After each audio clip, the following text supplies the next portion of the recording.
안녕하세요. 우주 생생뉴스입니다.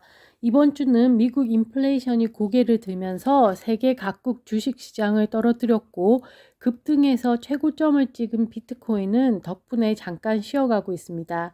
미국은 트럼프와 바이든으로 후보가 결정나면서 전 현직 대통령의 맞대결로 가고 있으며 중국은 여전히 경기 둔화 우려가 높습니다. 이와 관련된 호주 뉴스 들어가 보겠습니다. 골프 치시는 분 많으시죠? 저도 골프를 즐기는 사람으로 골프 클럽을 깨끗하게 유지하면 스윙이 더 정확해지고 성능이 향상됩니다. 영상 아래 링크를 클릭하시면 바로 아마존 샵으로 연결되니 하나 구매하셔서 즐거운 라운딩 즐기시기 바랍니다. 사용해 보시고 좋은 리뷰 많이 남겨주시면 더 큰 도움이 되겠습니다. 고공행진을 했던 이 철광석 가격이 어느새 톤당 $100 아래로 떨어졌습니다. 금요일 99.6달러로 마감했는데 2023년을 마감할 때만 해도 톤당 135불이었습니다. 중국의 철강 공장이 대체적으로 5월에 재고 보충을 하는데 이 철광석 가격이 그때까지 견디지 못하고 내렸습니다.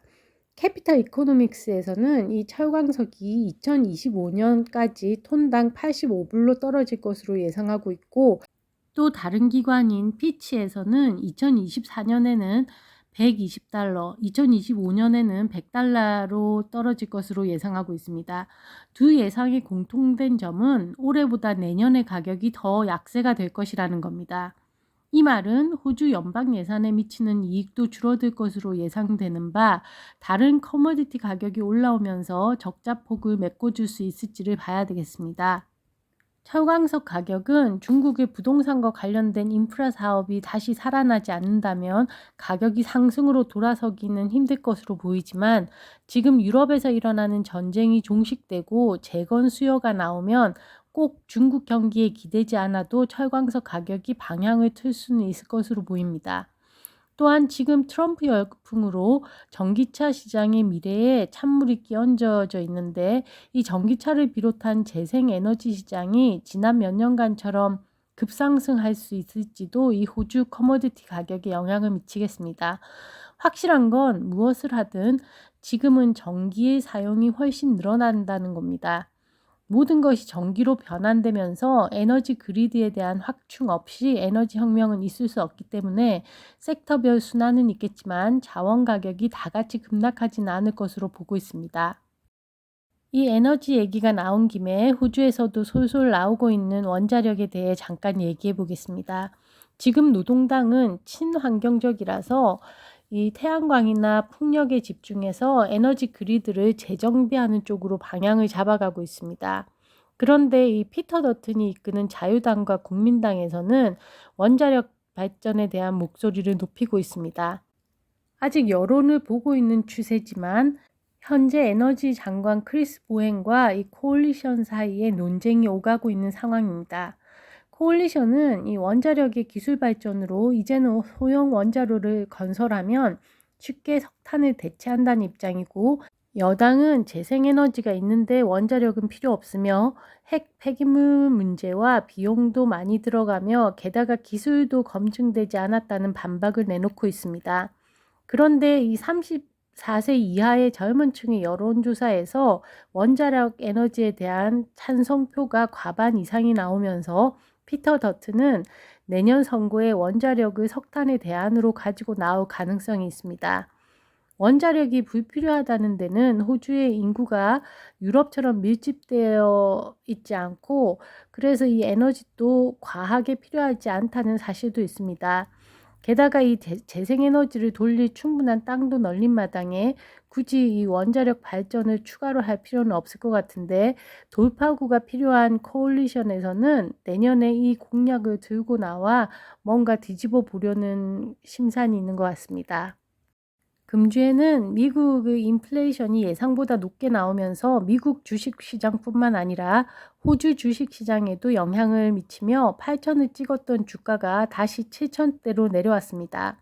다음 주 월요일과 화요일에는 이 호주 중앙은행의 통화정책회의가 예정되어 있습니다. 이 회의 후에 화요일에 발표될 금리 정책에서 현재 이자율 4.35%를 유지할 것이라고 예상되는데요. 미국의 금리 인하폭이 생각보다 적을 것으로 보이며 이 호주도 하반기에 내릴 이자율이 생각보다 크지 않을 수도 있다고 보고 있습니다. 그래도 아직은 하반기 금리 인하는 거의 확실하다고 여겨지는 편입니다. 호주는 노인연금이 잘 되어 있는 편인데 여기에는 이 에이지드 케어 서비스가 포함됩니다. 아주 충분하지는 않지만 이 자산이 얼마나 있냐에 따라 정부에서 보조금을 보태주어서 이 에이지드 케어를 받을 수 있게 하는데 호주의 인구가 젊은 이민자로 늘어난다고는 해도 100세 시대를 맞이하면서 또 이 베이비 부머 시대가 은퇴하면서 노령 인구는 더 늘어날 것으로 예상됩니다. 이로 인해 몇 년 전부터 이미 조금씩 정책 수정이 가해지고 있는데 그중에 이 연금 수령 나이를 60에서 65세로 올린다던가 회사에서 부담하는 슈퍼 비율을 9%에서 점점 올려 2025년이 되면 12%로 높이는 정책 노년을 대비하기 위함입니다. 참고로 이 슈퍼는 지금은 11%가 의무 부담이고 올해 7월부터는 11.5%로 올라갑니다. 그 다음해인 2025년이 마지막 단계로 12%로 상향이 계획되어 있습니다. 노인 인구가 많아질수록 이 홈케어 서비스를 받는 사람들이 증가한다는 건데 이 홈케어 비용이 대부분 세금으로 충당되다 보니 이 부분도 조금씩 손댈 기미를 보고 있습니다. 이번 주에 한 정부 관리는 부유한 은퇴자들이 간병 비용을 좀 더 부담해야 한다는 의견을 냈습니다. 아직 정책적으로 뭐가 나온 것은 아니지만 이 태스크포스 팀을 꾸려서 앞으로 주요 변화가 있을 것을 예고했는데요. 이미 노인복지는 세계적인 화두로 대두된 지는 오래라서 개인적으로는 이 실버 일자리 마련이 더 현실적이며 시급해 보이는데 그런 일자리 마련이 어느 분야에서 파생될지 아이디어가 나와야 할 때인 것 같습니다.